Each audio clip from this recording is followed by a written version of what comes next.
Hello and welcome back. I hope you're all doing well because today we're diving headfirst into a universe that is as beautifully terrifying as it is inanely silly. A place where the stars themselves seem to bleed and the mushrooms reproduce with a Cockney accent. Once again, we're talking about the Warhammer Galaxy, but we aren't looking at space marines or even space elves. No, today we're looking at something far stranger and unbelievably more numerous. Frankly, it's the kind of existential threat that if you sat and thought about it for too long, you'd have nightmares. Today we're talking about the orcs. Now, when you first look at an orc, you probably think it's just a big green space barbarian, like Warcraft but sci-fi. Well, on the surface, they're like that. They're actually quite a lot more violent, significantly more crude, and they live for absolutely nothing outside of the maelstrom of battle. But that's just scratching the surface. And if you go a little bit deeper into what really makes them tick, you see that these things are genuinely unsettling biological weapons. They aren't just aliens, they are the perfectly engineered, intelligently designed, self-sustaining galactic plague that has made the galaxy worse since their inception. They are a weird hybrid between animal and fungi, functionally asexual humanoids that don't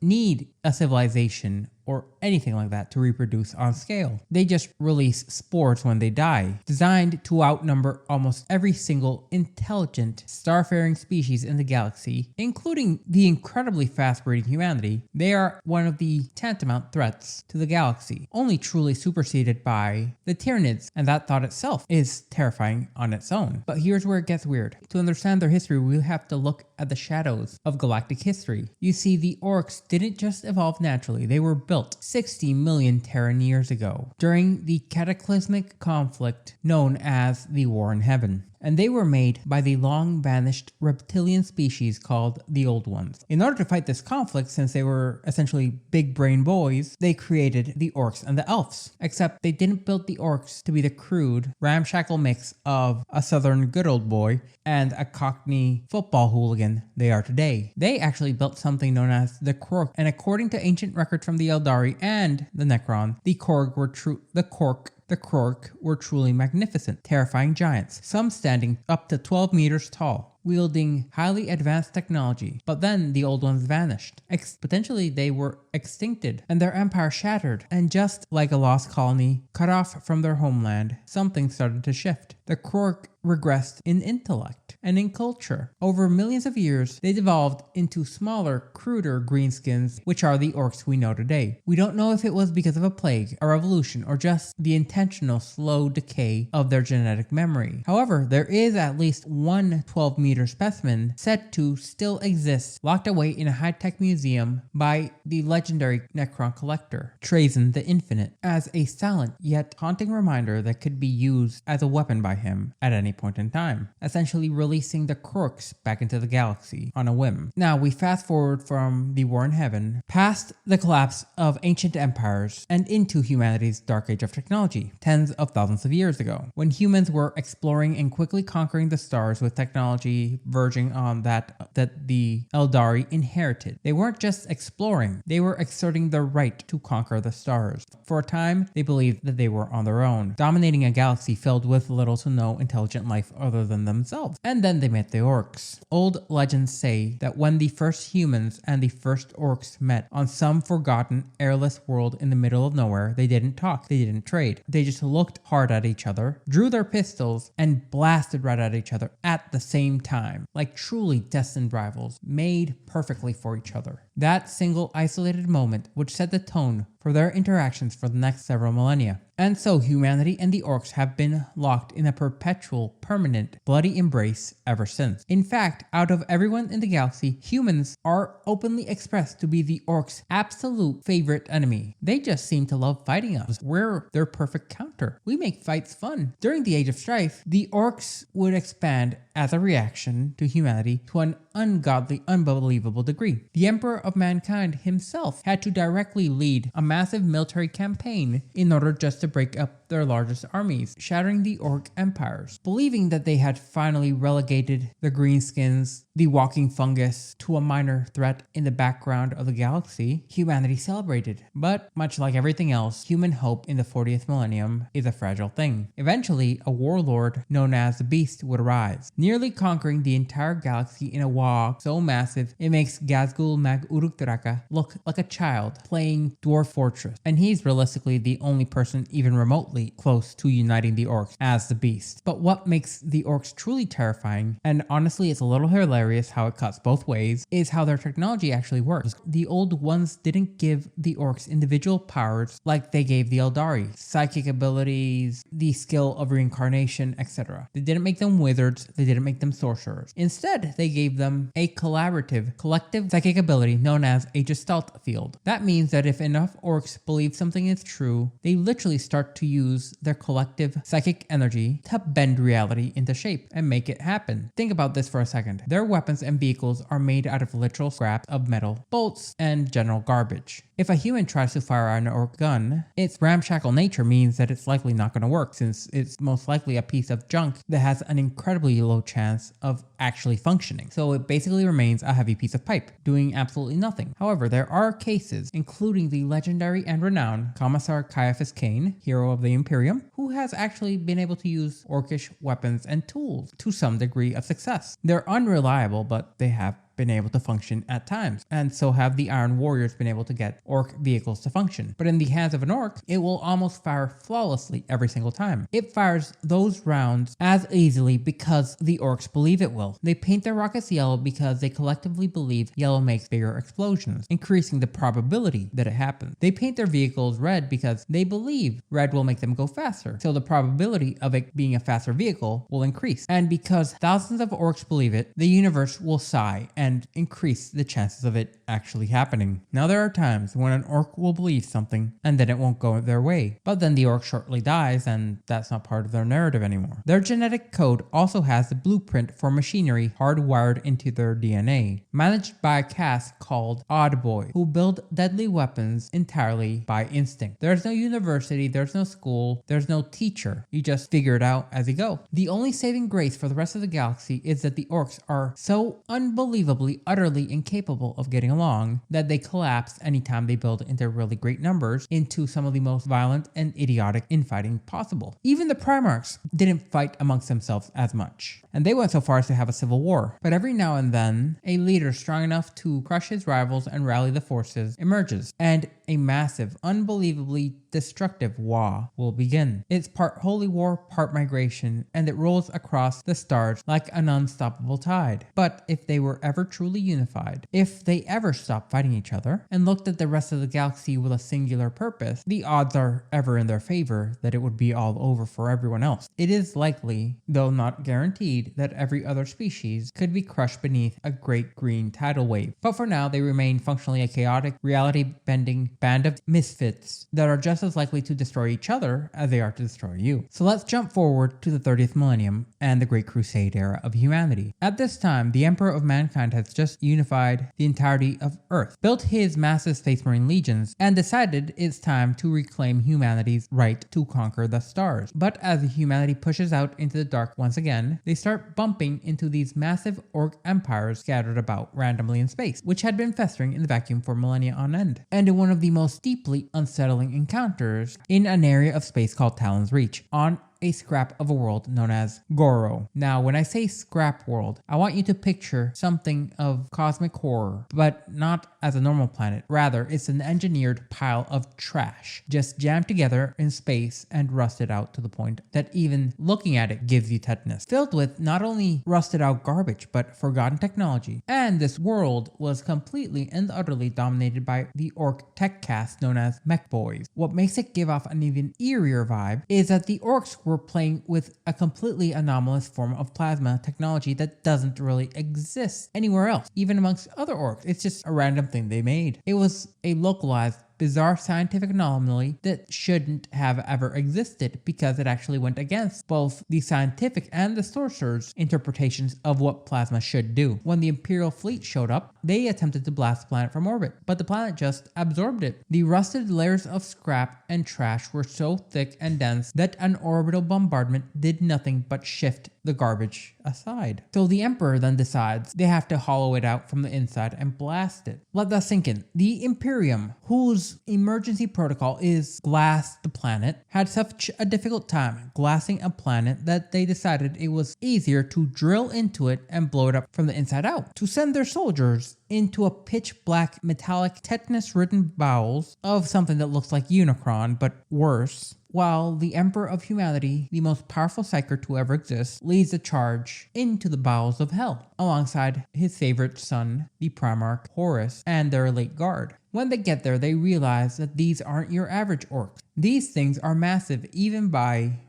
orcish standard. They've been heavily augmented to a point of not really even being orcs, more machine than meat or fungus, with scavenge bionics, some literally standing taller than a land raider. At one point, the fighting is so claustrophobic that the Emperor ends up entirely cut off from his guard, and he's fighting hundreds upon hundreds of these massive orcs all by himself. That is until a massive orc warlord manages to grab the Master of Mankind, buckling his golden armor and nearly throttling him to death. However, in comes the bald man himself, breaking through the meat grinder and severs the beast's arms in a way that would make Anakin Skywalker proud. And together, they push into the planet's core. From there, the Emperor essentially forces the planet's plasma core to implode and take the planet with him, dragging the entire ecosystem into the warp. And when the fleet looked back, all that was left was a hollow, rusted metal skin floating in the dead silence of space. Everything else, including its inhabitants and any form of technology or plasma, just vanished for good, never to be seen from again.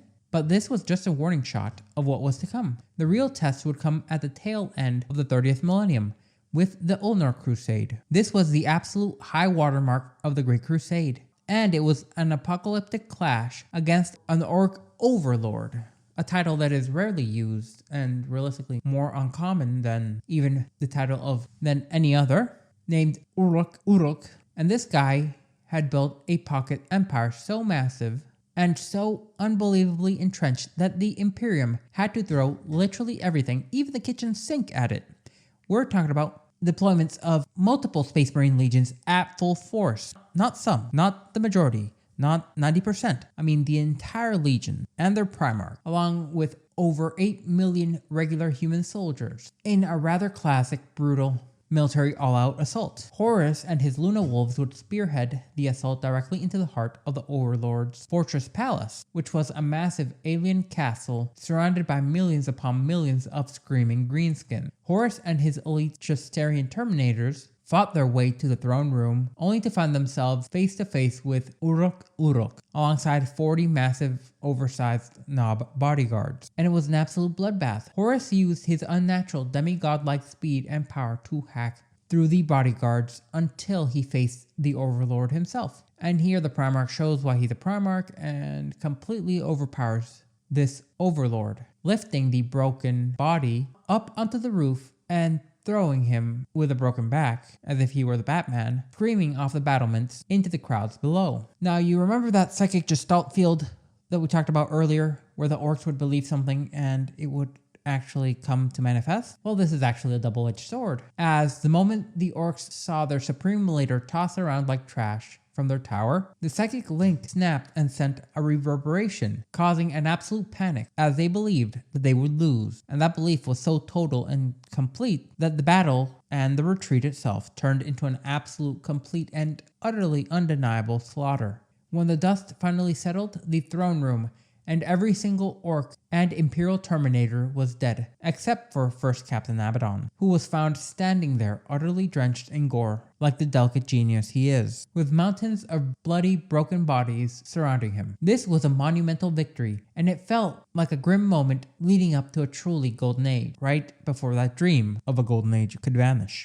For a long time after this, humanity thought the orc threat had been handled. They thought Ulnar, or now Armageddon, was the height of the orcs' total military force. But in the universe where there's no time for peace, only war, things have a bad habit of getting stronger as they lurk in the shadows. Flash forward about 1500 years later, in the mid-32nd millennium, the Imperium's already weaker because of the loss of half their Space Marine legions and the functional death of the Emperor. But surprisingly enough, humanity is going through another golden age called the time of rebirth. While the Primarchs are mostly gone, the Emperor is now sitting on his throne, and the people think that the monsters all across the galaxy had been functionally tamed. And then, out of nowhere, with a steel chair, these stars begin to bleed green again, as the Orks have come back. In 544 M32, an Ork warlord, simply known as the Beast, unleashed a WAAAGH of such unimaginable proportions that it made the forces of the Ulnar Crusade look like a minor border skirmish. This wasn't just a raid, it wasn't just an average warband, it was a highly coordinated and sophisticated extinction-level invasion that caught the entirety of the galaxy unawares. The Beast forces rampaged across the Imperium at a scale that had never been seen before aside from the Horus Heresy. And they were acting completely different. They weren't the Orks humanity was used to. They weren't these primitive brutes anymore. They were unbelievably organized, devastatingly efficient, diplomatic at times even. And they eventually pushed their way into Terra's doorstep. The homeworld of humanity and the very capital of the Imperium was now directly threatened by an alien horde of uncountable numbers. The war dragged on for 2 horrific years, bringing the Imperium for the umpteenth time to the very brink of collapse, and it only ended when humanity resorted to their most desperate and extreme measures. A self-destructive move, a direct counter-invasion, which would either work and great success for humanity, or we'd all be slaughtered. And it was game over. So we would then invade the Ork homeworld known as Ulnar Prime in order to assassinate the Beast. And the cost in blood, treasure, and time was astronomical. Entire Space Marine chapters would be wiped out, and the infrastructure of the galaxy would be permanently scarred. But out of that sheer desperate terror, humanity realized that they could never let their guard down again. The Orks are in large part the reason humanity is a xenophobic empire that wishes to eradicate all other intelligent life in the galaxy. And it eventually birthed the literal nightmare that is the Order Xenos, the branch of the Inquisition dedicated solely to hunting aliens all throughout the galaxy into complete extinction. And even the Death Watch, the elite chapter that is not a chapter made out of veteran alien hunters from other chapters. Now it's time to jump forward a few more thousand years to around the 41st millennium, a time where Ork activity hasn't just spiked, it has become a galactic emergency. And as you look into the records, you start to notice a rather unsettling series of patterns, where much like the Roanoke colony, civilizations and massive fleets step into the dark fog of the Outer Rim and just vanish, leaving nothing behind but mutilated husks and dead space. So let's start with one of the most metal things that would happen involving the Ork in this era. And so behold the tale of Tuska Demon Killer. This was an Ork warlord who essentially decided fighting normal mortals was getting boring. So he gathered a massive fleet of like-minded lunatics, launching himself directly into the Eye of Terror, literally diving into space hell for a laugh. And they rampaged across demon world after demon world, completely unbothered by the cosmic horrors all around them, until they caught the attention of Khorne, the god of blood himself. And much like with humanity, that is never a good thing. So Tuska and his boys were eventually overrun and killed on a Khornate demon world. However, Khorne loved the sheer absurdity of the violence so much he brought them back to life. Now every single morning, Tuska and his orcs wake up in the demon world within the Eye of Terror, fully healed, fully re-equipped, ready to fight Hell's greatest generals all over again, only to repeat this the next day after they get slaughtered, ad infinitum for eternity. Now, while this might be a nightmare for you and me, it's actually an orc's version of heaven. They get to fight until they die, and they can die so they can fight. Perfect. But away from the Eye of Terror, on the galactic fringe, things take a much more macabre turn. In the 41st millennium, the Tau Empire proudly launched a monolithic colony ship called Hope's Light, and much like any other kind of hope in the galaxy, it would get snuffed out. This thing was a marvel of Xenos engineering, carrying over 300,000 colonists, along with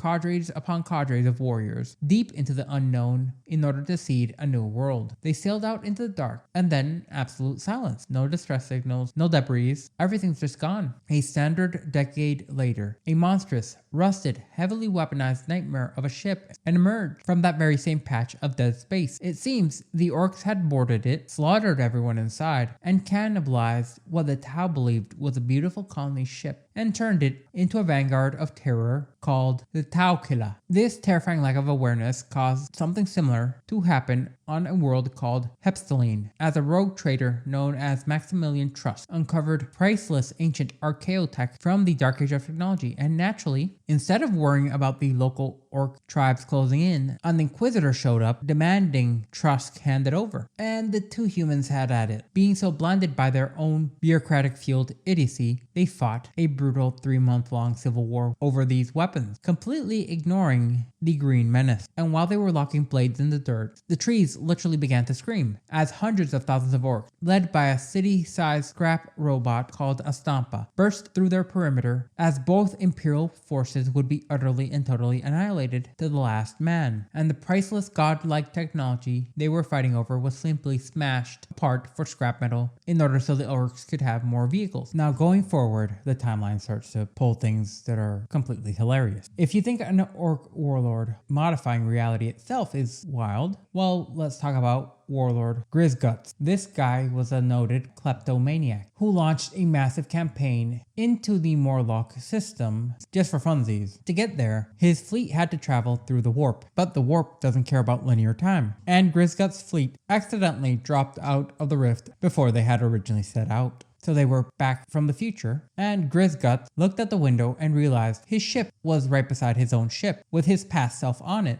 about to launch the invasion that got him there in the first place. Instead of having a cosmic meltdown at there being two of him, Grisgut realized that if he killed his past self, he could have a duplicate of his favorite gun. So he tracked himself down and shot himself dead. The resulting temporal paradox of this confused his army so utterly and entirely that the whole invasion came to a screeching halt. So when they aren't accidentally breaking the space-time continuum for what amounts to a giant nail gun, big mech engineers are accidentally wiping out solar systems. Such is the case of a mech named Frogaka da Plant Smasher, and he wanted to prove that he was the greatest looter in history. So he rigged a massive combination of tractor beams and city-sized rocket boosters to a moon. Now normally you'd think tonight he'd be planning to steal the moon. However, instead he decided to push the whole moon directly into its parent hive world. The collision was so destructive it boiled the oceans, fractured continents, and erased all life on the world in seconds, turning a thriving world into a drifting field of space dust. Then there's another mech called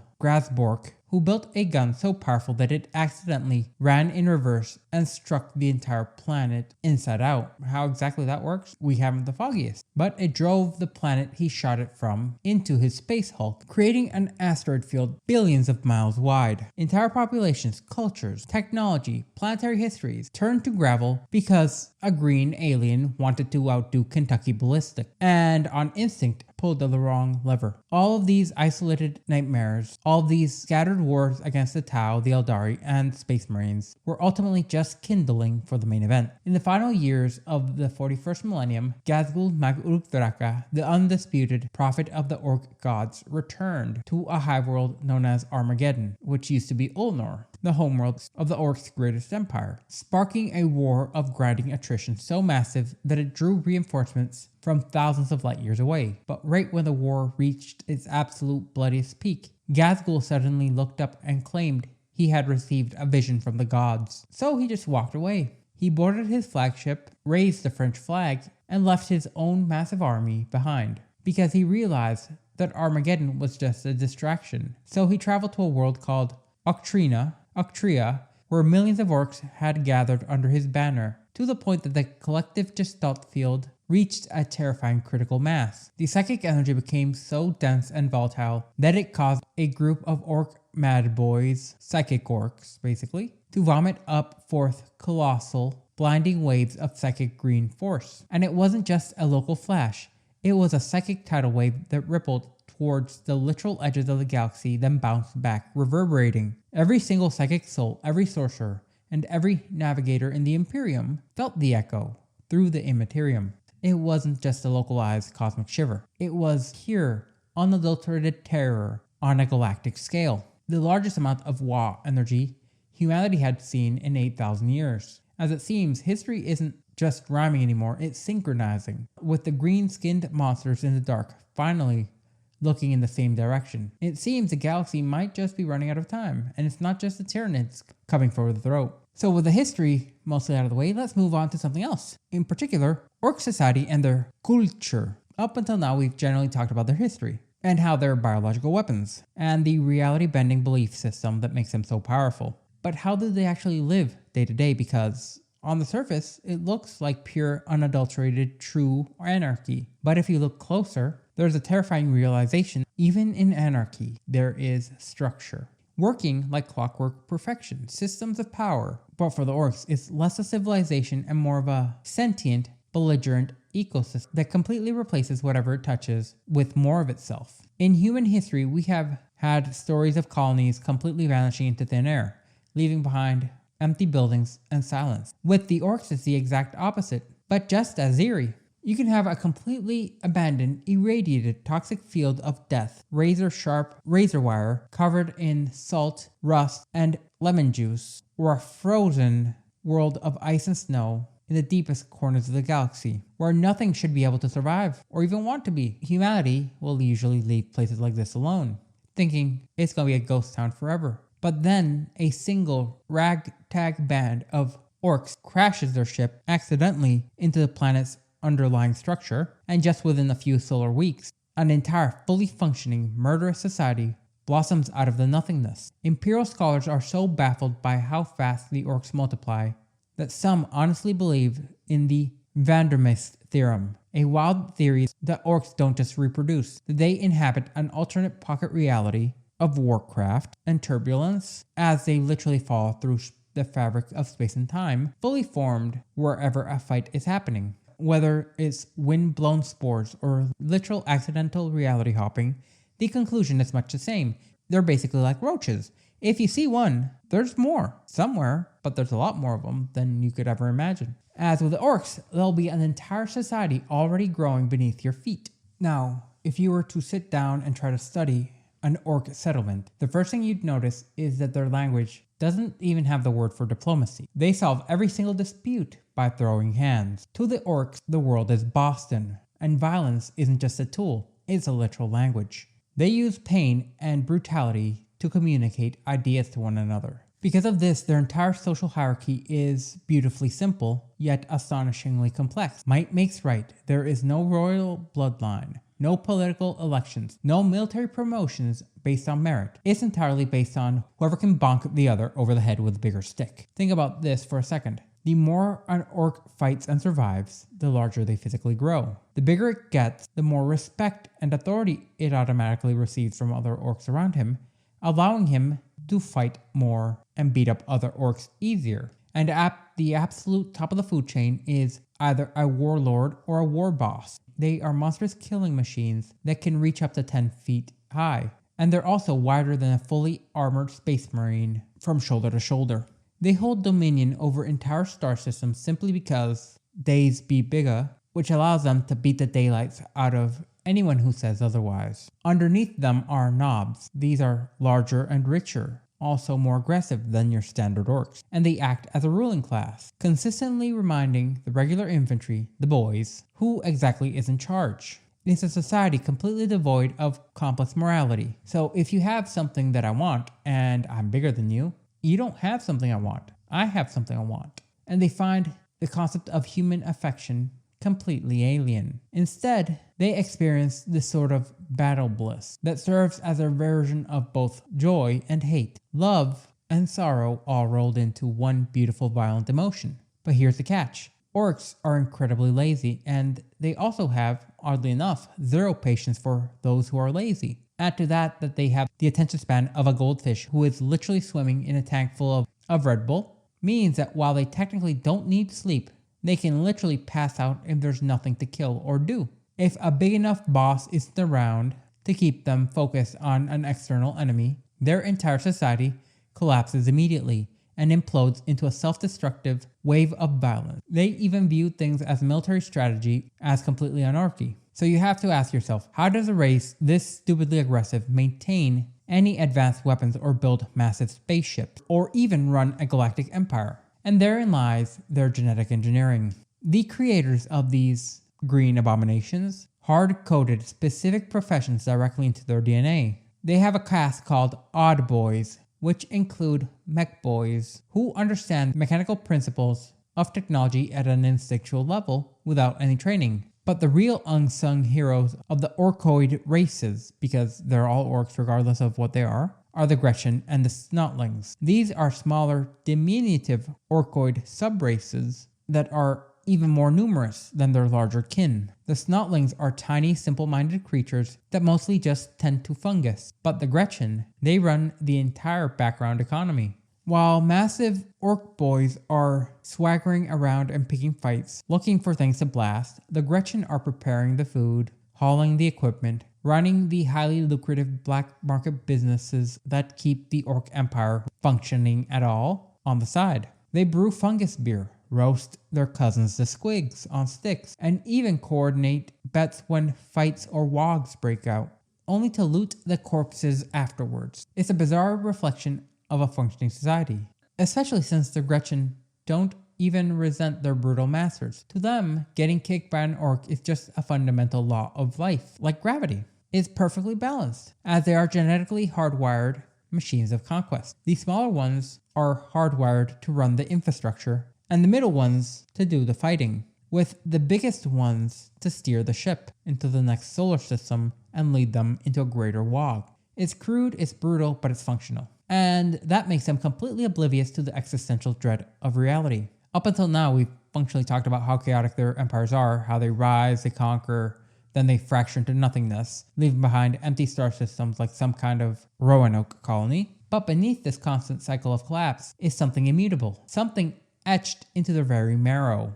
Well, what counts for orcish marrow, that is. We're talking about orc clans. See, while a tribe is just a temporary gathering of violent lunatics under a big boss, a clan is an enduring spiritual structure and likely a genetic lineage. An orc tribe might vanish into the dark tomorrow, but a clan is forever, and it dictates their colors, their psychology, and exactly how they choose to wage war across the stars. What's genuinely fascinating is that the clan structures are practically built into their DNA. Take the Bad Moons, for example. They are the closest thing that the orcs have to the wealthy elite, or even a merchant class, and it's entirely because of their bizarre biological quirks, in particular their teeth, which the orc use as literal currencies, and the Bad Moons have their teeth grow back at a significantly faster rate than any other orc clan, making them biologically richer. They are quite literally genetically predisposed to be filthy rich. On the complete opposite end of the spectrum, you have the Blood Axes. These guys are almost hardwired to be distrusted by the other orcs because they do things that are considered deeply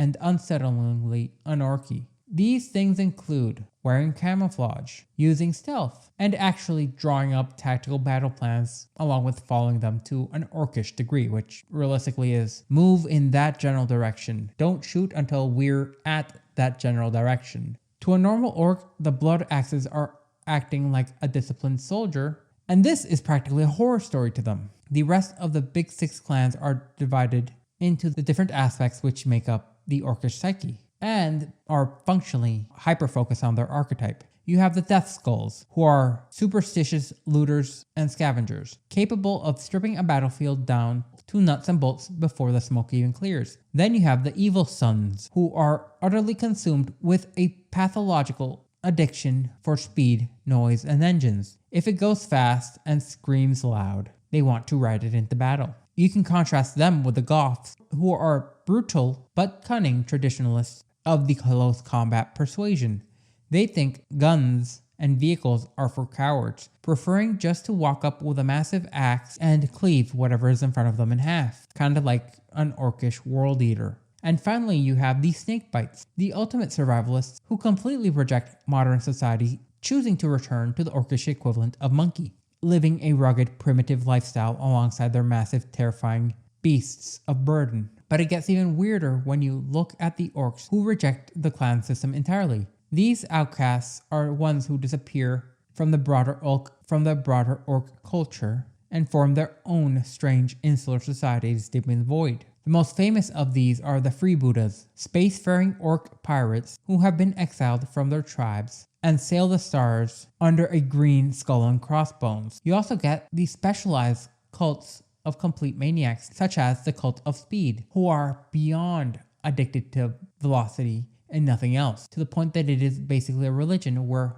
Mork and Gork are almost seen as lesser. And then you have the feral orcs, who get cut off on remote worlds and revert entirely back to savage tribal lifestyles, living a low-tech existence and blending into the background of forgotten planets in settlements that rarely can be seen by any other race. But if you look deeper into the darker corners of their lore, you find groups that are defined entirely by singular terrifying obsessions, such as the beast snagas, who live to hunt the largest monsters that the galaxy can throw at them, and the bomb boys, who are so fundamentally obsessed with explosion that they probably shouldn't be allowed near tank fuel. Then there are the pyromaniacs, who just want to watch everything burn. You have the sneaky gits, who operate entirely from the shadows, and you have the big krumpas, who solely exist to wield giant mechanical power claws. Perhaps the most unsettling of all are the extremely rare and unbelievably minute Chaos Renegade Warband. Every now and then, a group of orcs wanders so far into the void of the warp, or follows a champion so tainted by the dark gods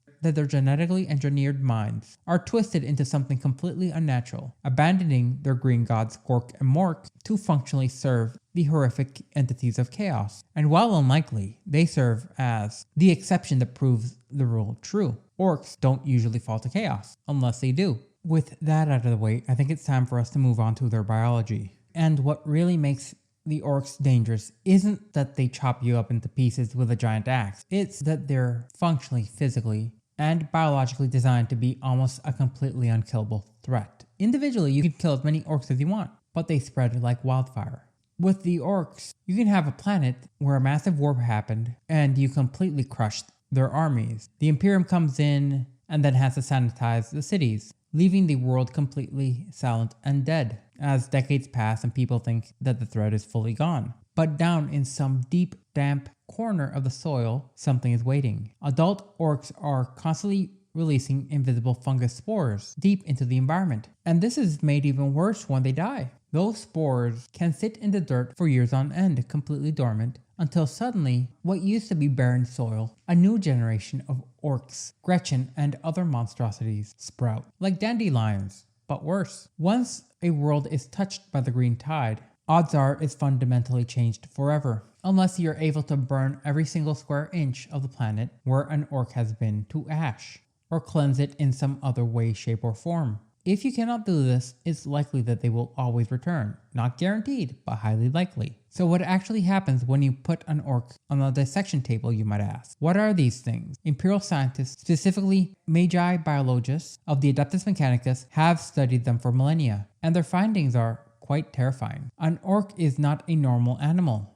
They are a perfect symbiotic fusion of animal tissue and advanced fungal flora. Their green coloration comes not from producing chlorophyll like plants, as some might have you believe, but rather from a unique algae living directly inside their cells, which creates a tough, waxy texture that acts like natural body armor. Because of this hybrid biology, their internal systems are vastly different than ours, even more so than those of the vile Tau or the creepy, crawly Eldar. The very fungus-like nature replaces several redundant vital organs and wraps around the remaining ones with heavy padding. Their digestion is entirely subdermal, and their blood can actually change color, ranging from a deep purple to a rich red or even a pitch black, depending entirely on what they ate last. But the most unsettling part of this all is how they process trauma. An orc feels almost no physical pain. They can take a wound that would instantly kill a human or send the Space Marine into shock, then just keep on ticking. Their medical specialists, known as pain boys,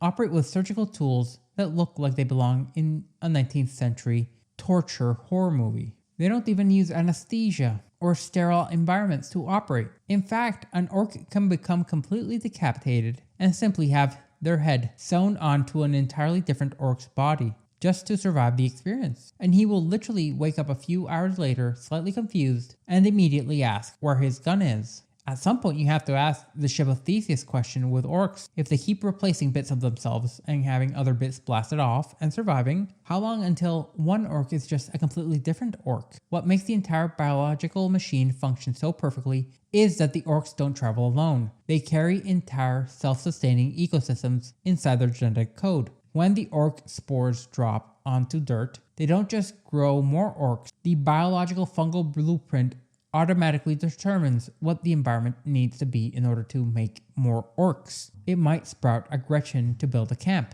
or it might sprout a variety of bizarre armless creatures known as squigs. Squigs are essentially the Swiss Army knife of the orc world. They are small, fleshy blobs about the size of a house cat, and they come in entirely distinct variants with hundreds upon hundreds of uses. You have Eden squigs that feed on wild fungus and provide food. You have growler squigs that act like attack dogs, and attack squigs that act on pure teeth and aggression, pointed at a general direction and let loose. The orcs even have a variety called the Faith Eater squig, designed for entertainment, where an orc and the creature both open their jaws and bite down on each other in a horrifying parody of a kiss. If the orc swallows the squig, he wins. If he passes out from blood loss, he loses. You even have hair squigs. Then on the extreme other end of the spectrum, the exact same fungal DNA can grow into a squigoth, a 60-foot tall elephantine monstrosity that the orcs use as walking fortresses to stomp into buildings and turn everything in their path to rubble. The entire cycle of life, from food to construction to heavy artillery, is entirely self-contained within a single microscopic spore. But at the absolute peak of this mystery, the part that keeps xenobiologists awake at night is that orcs don't stop growing when they reach adulthood. As long as an orc keeps fighting and winning, his body releases a massive surge of biochemical energy, as he will put on hundreds and hundreds of pounds, his bones constantly increasing in density until he becomes a knob. If he keeps winning, he becomes a war boss. But if a WAAAGH gets large enough, the evolutionary trigger inside their DNA flips, and when an orc empire reaches a certain threshold of power, their warlords begin to undergo extraordinary, monstrous transformations. Their bodies begin to grow, armor like plates, all completely biological, directly out of their skin. Their vocal cords will shift, and their intelligence skyrockets. During the War of the Beast, these supreme orc leaders weren't just barking orders. One of them actually spoke clear, fluent, and terrifyingly polite High Gothic, straight to the High Lords of humanity. It means the clumsy, brutal space barbarians we see today are just the default baseline. They are the weapon systems running on safe mode.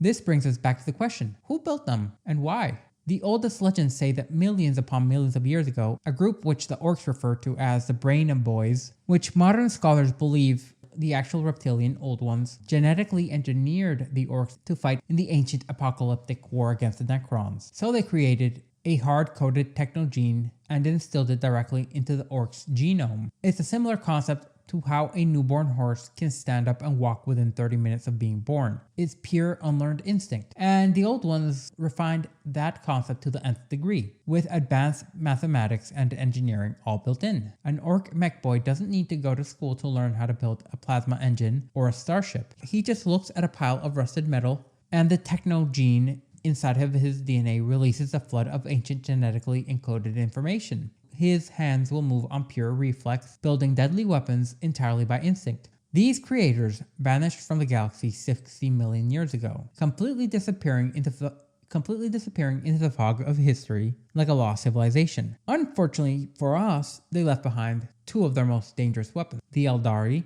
and the Orks, in somewhat still functioning and rapidly multiplying states. But if you really want to understand the biological trap that is dealing with the orcs, we have to look at the classified notes of Adeptus Mechanicus xenobiologist generator Aurelius Thos. During the live vivisection of an orc specimen, he recorded some genuinely staggering metrics. The subject in question stood at 218 centimeters, which is well over 7 feet, and weighed about 163.15 kilograms of dense skeletal structure and pure hyperdense muscle. The epidermal layer was so thick and devoid of nerve endings that the creature demonstrated a near total immunity to pain. Even when injected with a heavy chemical muscle relaxant at a 460% standard human dosage, the orc system adjusted almost instantly. Which brings us back to how their whole ecosystem is completely designed to overwrite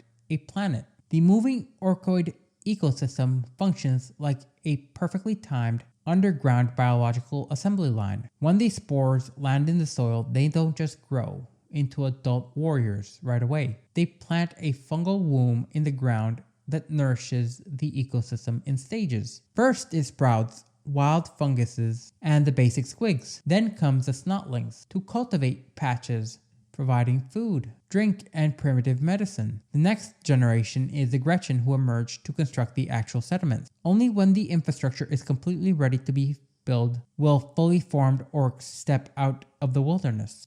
They literally carry their own civilization in their cells, which means wherever they land is an infinite infestation loop of food, labor, and weapons. Now, while the massive orcs may get all the greater attention, their smaller evolutionary cousins are what keep the entire engine running. So let's talk about the Gretchin, or the Grots. Physically, they are smaller, scrawny humanoids with bulbous heads, tattered ears, and sharp fangs, completely driven by an intense instinct for self-preservation. But what they lack in individual strength, they make up in sheer terrifying volume. They are vastly more numerous than the orcs themselves. On the battlefield, a standard imperial defensive line can be completely overwhelmed by the sheer mass of great mobs made out of screaming, shrieking Gretchin volleys, who are pelting them with scavenged junk, pebbles, and dirt.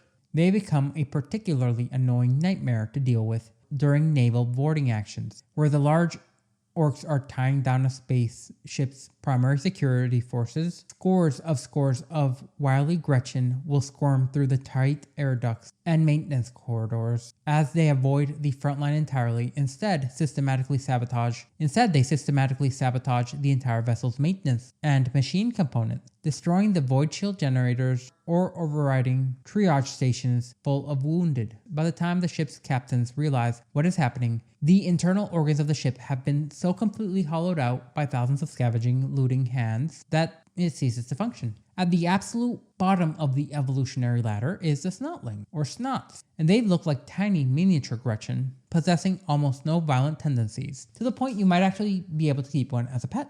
They are so physically fragile that their weapons are usually just shards of broken glass or sharp pieces of scrap metal, and they are sometimes literally used as live ammunition for orcs when they use the bizarre shock attack guns. This is because their primary function is agricultural. They are the caretakers of the sprawling fungal patches and the handlers of the unpredictable squiggly beasts living in the settlement cesspits. They have a strange natural affinity with these monsters, meaning that even on the worst day, only a few dozen snotlings will be eaten accidentally by their charges. And finally, at the bottom of the totem pole and simultaneously at the top at sometimes, are squigs, the literal glue that holds this whole ecosystem together. They are multi-purpose biological tools. The orcs eat the squigs eat the refuse, and specialized strands fulfill every mechanical and medical need for orc society. If you're an orc who feels like you're too bald, we've got a hair squig for that. If you're a mech boy and you need the gears to run smooth for some reason that is beyond all other orcs, we have an oil squig for that, which you literally squeeze its snout and get a thick black lubricant for your vehicle's gears. The pain boys will use mending squigs like biological staples, literally holding an orc's arm in place by having a bunch of squigs bite down on it. Functionally, it is a feedback loop that continuously makes other orcs. Now that we're starting to reach the end, we have to talk about the technology. And on the surface, orc machinery looks like an absolute joke. It's ramshackle, it's slapped together, and it's completely devoid of any uniform design. But the eerie thing is that as you look at how the technology actually functions, the design itself takes into account the orc's psychic gestalt and probability manipulating abilities. Things that shouldn't work do. By every known metric of science, their guns shouldn't work to any consistent rate. Their ships shouldn't really fly, but they do. To understand orc technology, you have to remember that the collective gestalt of the orcs functions as magical lubricant, allowing for anything they do to function. The Adeptus Mechanicus, the most brilliantly cold logical scientists in the human imperium, have spent centuries trying to study orc weapons, and their findings are genuinely annoying, since they're constantly contradicted in other sources. There are documented reports of a space marine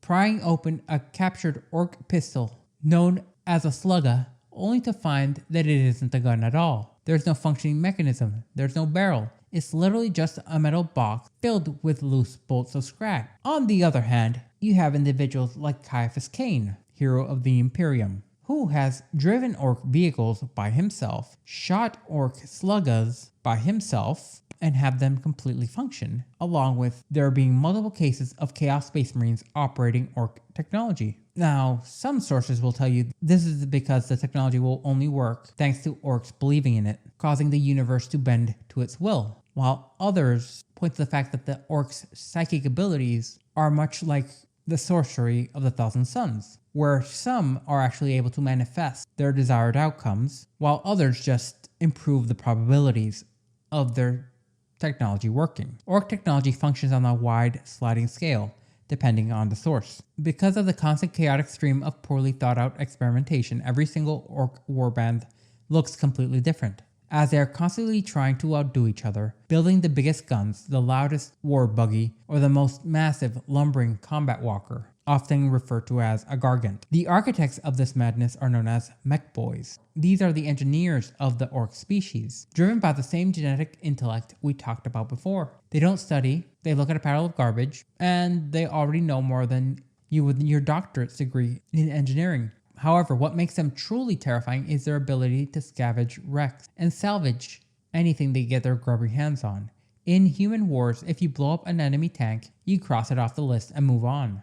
With the orcs, the Imperium soldiers have reported destroying the exact same vehicle a dozen times over, as the mech boy will simply drag out the burnt out, shattered wreck back to his camp, hammer the twisted metal back into a vaguely vehicle shape, slap a fresh coat of paint on it, and send it right back on its merry way. The orcs themselves are seemingly designed to build equipment just as resilient and happily crude as their own biology. This is to the point that rusted bionic limbs and terrifying medical transplants are done with an absolutely terrifying ease. You even have mech boys who remove chunks of other orcs and war bosses slowly but surely and implant those bits and pieces onto themselves, making them becoming larger and larger without having to engage in direct combat. They are the kings of recycling, but perhaps the most terrifying application of their slapdash engineering is how they travel between the stars. Interstellar travel in the 40k universe is an actual nightmare. Ships will often just tear a hole through reality and travel within the warp. This is literal space hell, a dimension full of chaos, demons, and abominations. Human ships use incredibly complex, blessed technology known as Geller fields in order to survive these trips. The orcs, on the other hand, they just strap whatever they can find to a massive thruster and hit the gas and hope it works. Sometimes they can actually bumble their way into building faster than light drives by scavenging the ruined remains of Imperial warp engines or Tau machinery. But in other more darker instances, they built bizarre, horrific contraptions centered around the disembodied brains of their psychic weird boys. They literally use mutilated psychic tissue as a compass to guide them through space and hell. The technology they use may be incredibly crude, incredibly dangerous, and often more prone to catastrophic ship-destroying failures than anything else. But the orcs simply don't care. They'll just make more orcs. If a ship explodes in the warp, they just view it as having lost a fight to an explosion. And when you look at the specific weapons they bring into the battlefield, you see a mix of crude brutality and highly experimental random acts of science. They loot vehicles from their enemies to build their own aircraft called Phytobombas in order to rain destruction from above. But their hand-to-hand arsenal is where they truly shine. They create sluggas and choppas. These are part of every standard orc's kit, and they're made up of a crudely constructed heavy pistol and a massive jagged axe, or blade.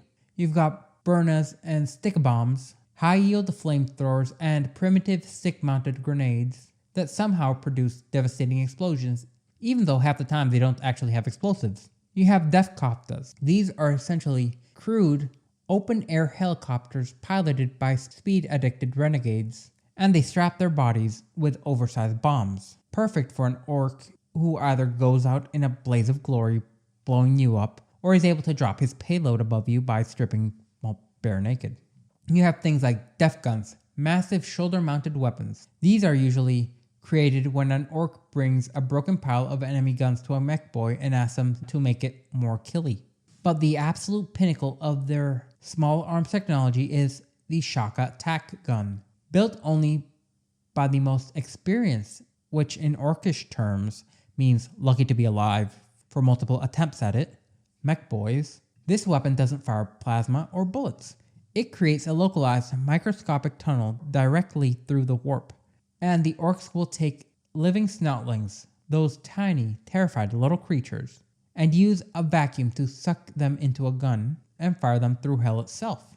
The snoutling will then materialize inside the armor and sometimes within the actual body of their enemy, driven completely insane by the split second within the warp as it panics, mauls everything around it, and then ends its own existence. This is a weapon of pure, unadulterated, nightmarish logic, and it works perfectly fine until it explodes. Well, with that, we've covered the orcs. So thank you so much for sticking with me through this entire deep dive into the Green Menace. When you look at the orcs from their terrifying self-replicating biology to technology that functions entirely on the power of belief and luck, you realize that they aren't just another alien species in a galaxy full of horrors. They are a perfectly engineered, permanent feature of the universe, one which doesn't experience existential dread like you and I, or tragic grief like the Eldar, or even the cold bitterness of having your flesh replaced with metal like the Necrons. They are an entirely chaotic bunch, content to do what they were built to do, and what that is fight. And in a universe as grim and as dark as this one, a species that finds absolute joy in the chaos of combat might just be the happiest bunch imaginable. So thank you for sticking with me until the end. I have to ask, if you could, like, comment, and subscribe, because it really does help me in the algorithm. So take care of yourselves out there, and I'll see you in the next one.